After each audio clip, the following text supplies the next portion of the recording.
அனைவருக்கும் வணக்கம். நம்ம என்ன பார்க்க போகிறோம் அப்படின்னா, மீனாட்சி சுந்தரேஸ்வரரோட வீதி உலா பற்றி பார்க்க போகிறோம். அதில் மீனாட்சியும் சுந்தரேஸ்வரரும் எந்தெந்த வாகனத்தில் எப்படி அலங்காரம் பண்ணி எதுக்காக அந்த வீதி உலா வர்றாங்க அப்படின்றத பற்றி நம்ம பார்க்க போகிறோம். முதல் நாள் காலையில் விழா தொடங்குது அப்படின்னா, அது ஃபஸ்ட்டு கொடி ஏற்றுவாங்க. கொடி ஏற்றி மீனாட்சி அம்மனும் சுந்தரேஸ்வரரும் சிம்ம வாகனத்தில் வீதி உலா காலையில் வருவாங்க. அன்று இரவு கற்பக விருட்சக வாகனத்துலேயும் பூதம் இல்லைன்னா சிம்ம வாகனம், சுந்தரேஸ்வரரை பொறுத்தலும் ஒன்று பூத வாகனத்தில் வருவார், இல்லைன்னா சிம்ம வாகனத்தில் வருவார்.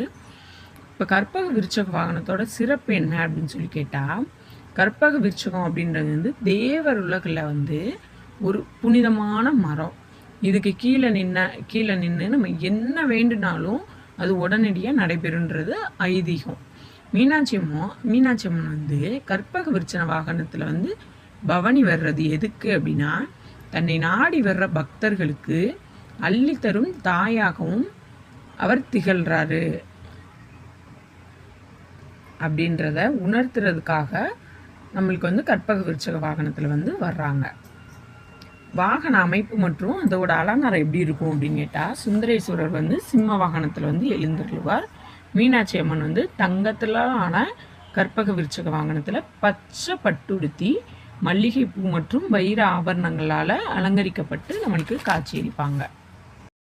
இரண்டாம் நாள் அப்படின்னு எடுத்துட்டோம் அப்படின்னா, காலையில் ரெண்டு பேருமே தங்க பல்லக்கில் வீதி உலா வருவாங்க. இரவு பூத அன்ன வாகனத்தில் வீதி உலா வருவாங்க. பூத அன்ன வாகனன்றது மிக விசேஷமான வாகன அமைப்பு. வாகன அமைப்பு அப்படின்னு சொல்லி பார்த்தோன்னா, சுந்தரேஸ்வரர் எப்படி வருவாங்க அப்படின்னு கேட்டால், அவர் பிரம்மாண்டமான தங்க பூத வாகனத்தில் எழுந்துள்ளார். இந்த பூத உடல் வலிமையையும் இறைவன் ஆணைக்கு உட்பட்ட பிரபஞ்ச சக்திகளையும் குறிக்கும். அகந்தையை அழித்து ஞானத்தை வழங்கவே இவங்க பூத வாகனத்தில் வர்றாங்க அப்படின்னு சொல்லி சொல்கிறாங்க. இதே மீனாட்சி அம்மன் தங்க அன்ன வாகனத்தில் எழுந்தருள்வார். இதோட அம்சம், இவங்களோட வாகனத்தோட அம்சம் அப்படின்னு சொல்லி பார்த்துட்டோன்னா, அன்னப்பறவை எப்படி பாலையும் நீரையும் பிரித்தெடுக்குதோ அந்த மாதிரி தீயவற்றிலேருந்து நல்லவற்றை நம்ம தேர்ந்தெடுக்கணும் அப்படின்ற ஞானத்தை குறிக்கிறதுக்காக இவங்க ரெண்டு பேருமே சுவாமி பூத வாகனத்துலேயும் அம்பாள் அன்னை வாகனத்துலேயும் வர்றாங்க. அது அன்னைக்கு மீனாட்சி அம்மனோட அலங்காரம் அப்படின்னு சொல்லி பார்த்துட்டோம்னா, பச்சை நிற பட்டு உடுத்தி அதாவது பச்சை நிற பட்டு எப்படி இருக்குன்னா, நுணுக்கமான நல்ல அழகாக இருக்குமா. அதே மாதிரி நுணுக்கமான ஆபரணங்கள் மற்றும் மல்லிகை சரண்களுடன் காட்சியளிப்பார். ஐயா சுந்தரேஸ்வரர் எப்படி இருப்பார் அப்படின்னா, வீரமும் கம்பீரமும் நிறைந்த அலங்காரத்தில் காட்சியளிப்பார். மூன்றாம் நாள் அப்படின்னு எடுத்துக்கிட்டோன்னா, காலையில் தங்க சப்பரத்தில் வருவாங்க. இரவு கைலாச பர்வதம் மற்றும் காமதேனு வாகனத்தில் வருவாங்க. இவங்க வாகனத்தோட சிறப்பம்சம் அப்படின்னு சொல்லி பார்த்தோன்னா, இதில் சுந்தரேஸ்வரர் தான் கைலாச பர்வத வாகனத்தில் வருவார்.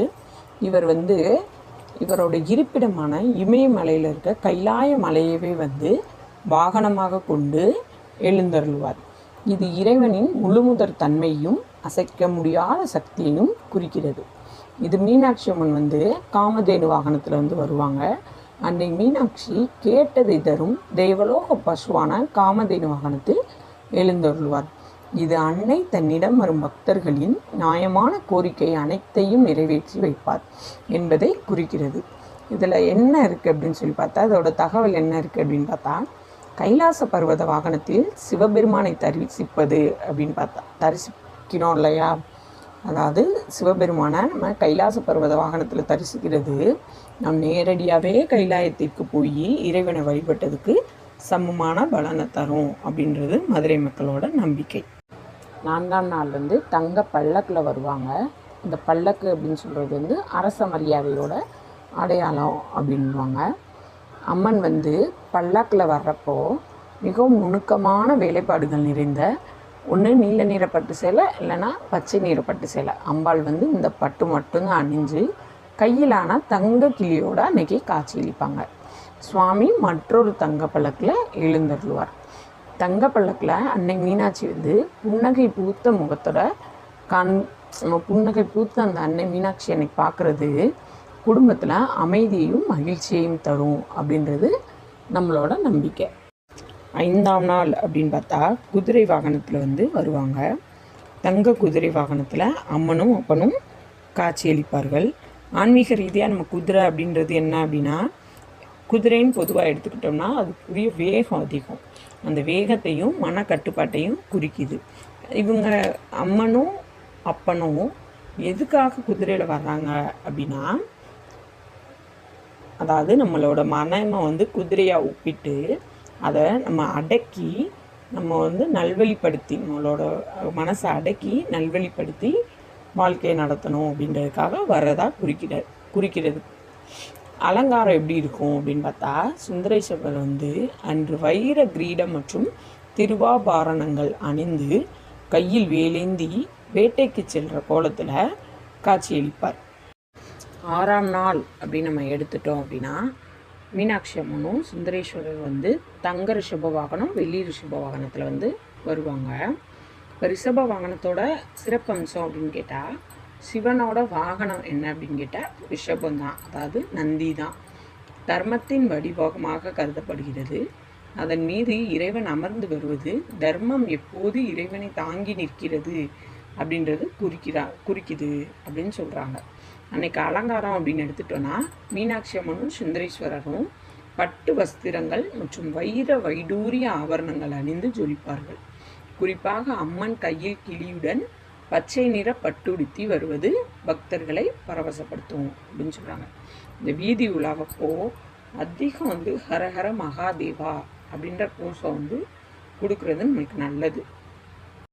அடுத்ததாக வந்து நந்திகேஸ்வரர் மற்றும் யாழி வாகனத்தில் வந்து வருவாங்க.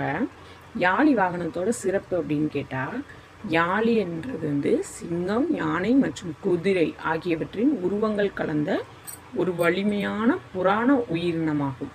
இது மற்ற மிருகங்களை விட அதிக பலம் கொண்டதாகவும் தீய சக்திகளை அளிக்கும் காவலராகவும் கருதப்படுகிறது.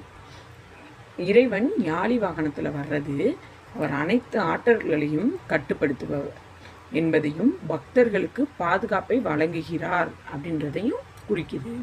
அன்னைக்கு அம்மன் வந்து பொதுவாக பச்சை நிற பட்டுடுத்தி வைர கிரீடம் மற்றும் தங்க ஆபரணங்களுடன் வர்ற மாதிரியே வருவாங்க. சுந்தரேஸ்வரர் வந்து பிரியாவிடையுடன் இணைந்து மல்லிகை பூ மாலைகள் மற்றும் ராஜ அலங்காரத்தில் காட்சியளிப்பார். சித்திரை திருநாளையே வந்து மிகவும் முக்கியமானது என்ன அப்படின்னு கேட்டால், மீனாட்சியோட பட்டாபிஷேகம் தான். இந்த பட்டாபிஷேகத்தில் தான் அம்மன் வந்து மதுரைக்கு அரசியாக பொறுப்பேற்பாங்க. இந்த வைபவம் பொதுவாக 8ஆம் நாள், அதாவது சித்திரை திருவிழா ஆரம்பித்து 8ஆம் நாள் வந்து இரவு வந்து நடைபெறும். இந்த பட்டாபிஷேகத்தோட முக்கிய நிகழ்வு வந்து என்ன அப்படின்னா, ஒன்று ரத்தன கிரீடம் வந்து சூட்டுறது, இன்னொன்று வந்து செங்கோல் வந்து வழங்குறது. இப்போ ரத்தன கிரீடம் வந்து அம்மன் சன்னதியில் உள்ள ஆறுகால் பீடத்தில், அதாவது ஆறுகால் பீடத்தில் மீனாட்சி அம்மனுக்கு ராயர் முடி அப்படின்னு சொல்லப்படுற விலை மதிப்பற்ற ரத்தின கிரீடம் சூட்டப்படும். இது அம்மன் மதுரையை ஆளும் முழு அதிகாரத்தையும் பெறுவதை குறிக்கும். செங்கோல் வந்து பட்டாபிஷேகத்தின் போது அம்மனிடம் தங்க செங்கோல் வந்து வழங்கப்படும். இந்த செங்கோல் மீனாட்சி அம்மன் சார்பாக கோவில் அறங்காவலரிடம் ஒப்படைக்கப்பட்டு பின்னர் அம்மன் வீதி உலா வரும்போது அவருக்கு முன்னால் கொண்டு செல்லப்படும்.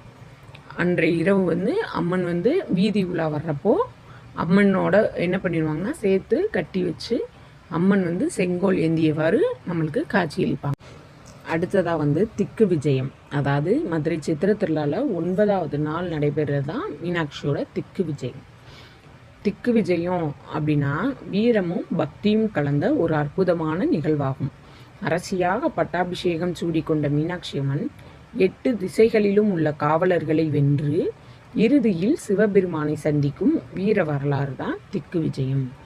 திக்கு விஜயத்தோட வரலாற்று பின்னணி அப்படின்னு பார்த்தோம் அப்படின்னா, பட்டாபிஷேகத்துக்கு பின்னாடி மீனாட்சி அம்மன் தனது படைகளுடன் அஷ்டதிக்கு பாலகர் யார் அப்படின்னு கேட்டால், இந்திரன், அக்னி, யமன், நிருதி, வருணன், வாயு, குபேரன், ஈசானன், இந்த 8 பேரையும் போரில் வெல்கிறார். இறுதியில் கைலாயத்தில் சிவபெருமானை எதிர்க்க செல்லும் போது அவரை பார்த்த மாத்திரத்தில் அம்மனின் 3 முலைகளில் ஒன்று மறைந்து, அதாவது அம்மனுக்கு வந்து 3 கண் இருக்கும் அப்படின்னு சொல்லி சொல்கிறாங்க இல்லையா, அதில் ஒன்று மறைஞ்சு அவர் சிவபெருமானின் மனைவி என்பது உணர்த்தப்படுகிறது. இந்த இடத்தில்தான் வீரம் வந்து காதலாக மாறுது அப்படின்னு சொல்லி சொல்கிறாங்க. நிகழ்வோட சிறப்பம்சம் இந்திர விமானத்தில் அம்மன் வந்து வருவாங்க. திக்கு விஜயத்தின் போது சுவாமியும் அம்மனும் இந்திர விமானத்தில் எழுந்தருளி வீதி உலா வருவார்கள். இது பிரம்மாண்ட காட்சியாக இருக்கும். அலங்காரம் அப்படின்னு சொல்லி எடுத்துட்டா, மீனாட்சி அம்மன் ஒரு போர் வீராங்கனையைப் போல கையில் வில் அம்பு ஏந்தி ரத்தின கிரீனத்துடன் மிக கம்பீரமாக அலங்கரிக்கப்பட்டிருப்பார். காட்சி அமைப்பு அப்படின்னு சொல்லி எடுத்துட்டோம் அப்படின்னா, மீனாட்சி அம்மன் வில்லேந்தியபடி போர்க்களத்தில் காட்சியளிப்பாங்க. அதே மாதிரி தான் சிவபெருமானும் அப்படியே இருப்பாங்க. சிவபெருமானும் கையில் வில்லேந்தி தான் வருவார். அது எப்போ அப்படின்னா, அம்மன் அஷ்டதிக்கு பாலகர்களை வென்று கடைசியாக இங்கே சிவபெருமானை எதிர்கொள்கிறப்போ. திக்கு விஜயம் முடிந்த அன்று இரவு தான் மீனாட்சி அம்மனுக்கு சுந்தரேஸ்வரருக்கும் திருக்கல்யாணத்திற்கான ஏற்பாடுகள் தொடங்கும். அதாவது போரில் வென்ற பெண் இறைவனிடம் தன்னை சமர்ப்பிக்கும் உன்னத நிகழ்வு தான் திக்கு விஜயம். நாளை நடைபெறும் திருக்கல்யாணம், அதாவது திக்கு விஜயம் முடிஞ்சதுக்கு மறுநாள் திருக்கல்யாணம்.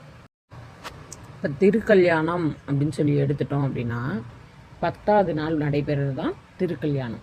இந்த திருக்கல்யாண நிகழ்வில் முக்கிய கட்டம் மணமகன் மணமகள் அலங்காரம் தான்.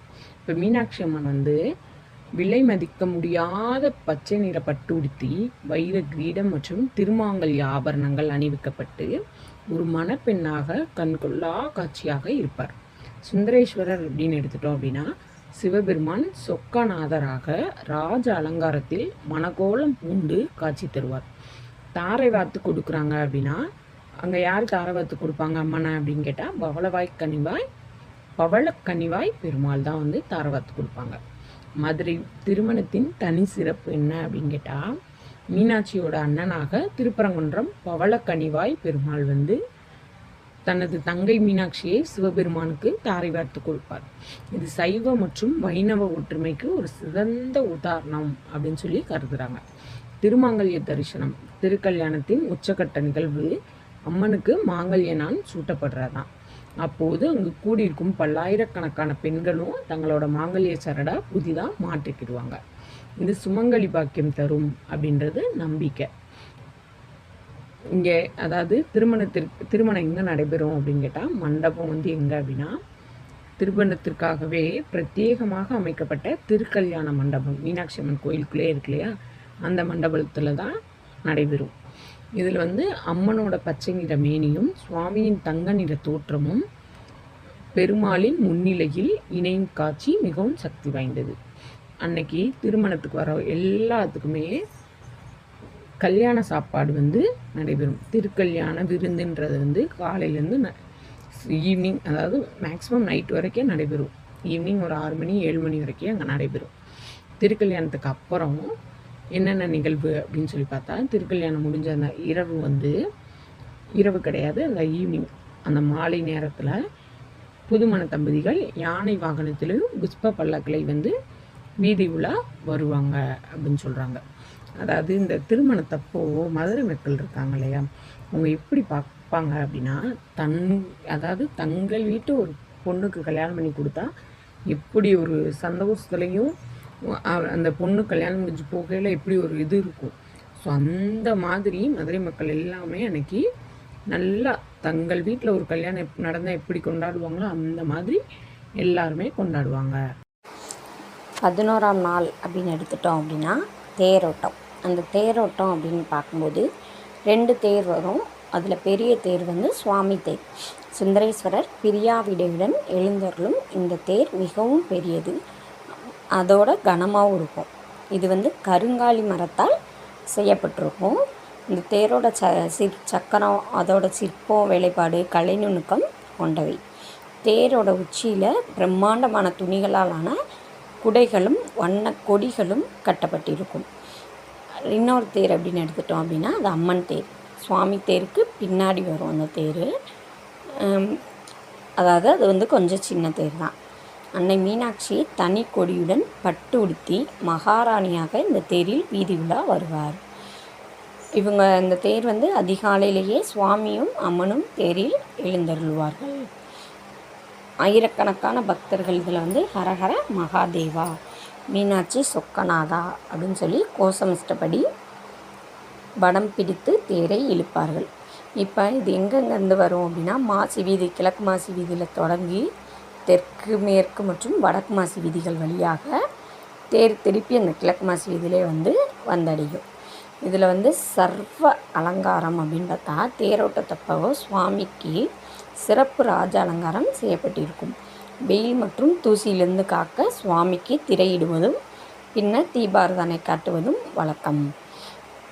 ஓகே, இப்போது தேரோட்டத்துக்கு பின்னாடி அப்படின்னா நைட்டு வந்து சப்தாவர்ணம் அப்படின்ற நிகழ்ச்சி நடைபெறும்.